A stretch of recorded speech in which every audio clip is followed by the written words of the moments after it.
Good morning, Garden of England. It's Tuesday morning, kind of dreich this morning. This is maybe quite important for a lot of you.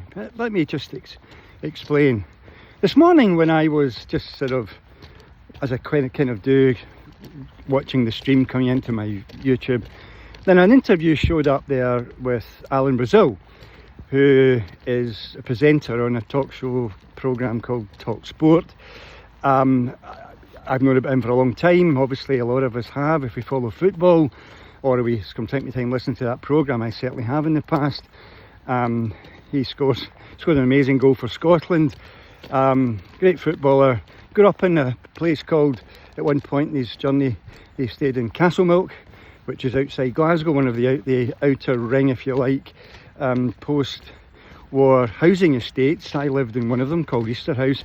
And back at the start of the summer, we raised nearly £20,000 for a charity in the other one, which is called Drumchapel, for young men who stopped them committing suicide. And all of you who participated in that, I'm ever so grateful. Well done. But Brazil, in telling his story, which is quite enjoyable, especially if you're a Glaswegian, you kind of identify with it. He talks about the school he went to, which was Holyrood Secondary. I remember playing against them for my school team.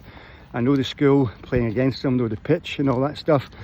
And then, he talks about big matches he went to as a Celtic fan, particularly talking about the Celtic Leeds United semi-final of the then European Cup, which Celtic famously won, both home and away. And particularly, I was at that game in Hampden, where official figures are 147,000, but he talks about having climbed over the wall with a ladder to get in. The estimate is possibly the unofficial attendance might have been as much as 160,000, and I was there too. So again, identify with him in so many ways. But anyway, during his conversation, he throws in a cracker, and I think it goes over the head really of the interviewer. He's kind of young, and at the same time possibly most of the viewers. He just says something like this: you know, we only get one chance. We're only visitors here. And we're only visitors here. And then it becomes obvious a little bit later about why maybe that was important to say that to him, because you find out that not that long ago he had open heart surgery for a heart challenge, apparently something he was born with, and it just got more and more challenging to the point where it needed urgent attention. And but then he was told by his doctors to change his lifestyle, and apparently he's reduced it a little bit, but you could still see him drinking a glass of wine. You can see the inflammation in his face, but more importantly, the Sean O'Mara stuff, huge big gut still. He needs to deal with that, and I'd love to have a chat with him. And if you've got a big gut, let me be frank with you, you need to check out a guy called Dr. Sean O'Mara. That is, of course, if you want to live your life to the very best between now and when you leave this planet. But that's your choice, and it's whether you look or not, it's up to you. But what's really amazing about that idea of us only being visitors, and what he implied was you've got to just do your very, very best you can, whenever you can. And so here's something that's really, really amazing. I used to stand in stages and say to audiences, you know, how many more times will I take my father for a pint?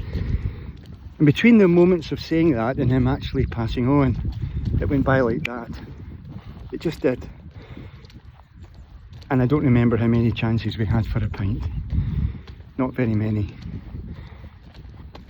How many days have you got left here to show up being the best version of yourself? Now, we've got the best tools on the planet, and I mean this, I'm telling you.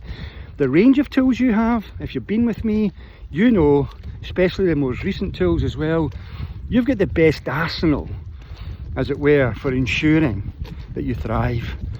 That every critical meeting and event, that you show up being the best version of yourself. And there's no excuses, because it's so easy to do. And you've got a range of tools there. Now, if you're watching this and you've never been at a MindStore course, that's okay. I'm going to give away a freebie of one of our most powerful tools in a moment. But what's critical is your self-talk. I've said this often.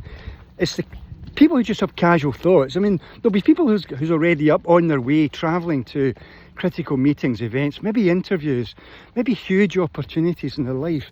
And because they allow random thought, there's a good chance that most of those thoughts are negative.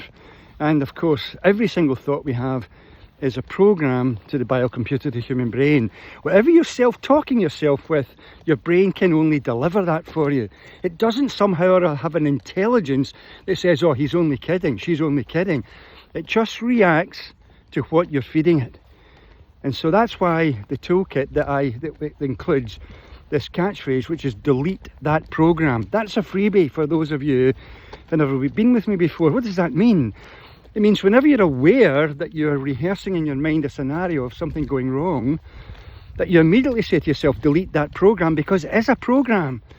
You say delete that program and you replace it by thinking of the opposite. In other words, that meeting, that event, that conversation goes exactly the way you want it to go.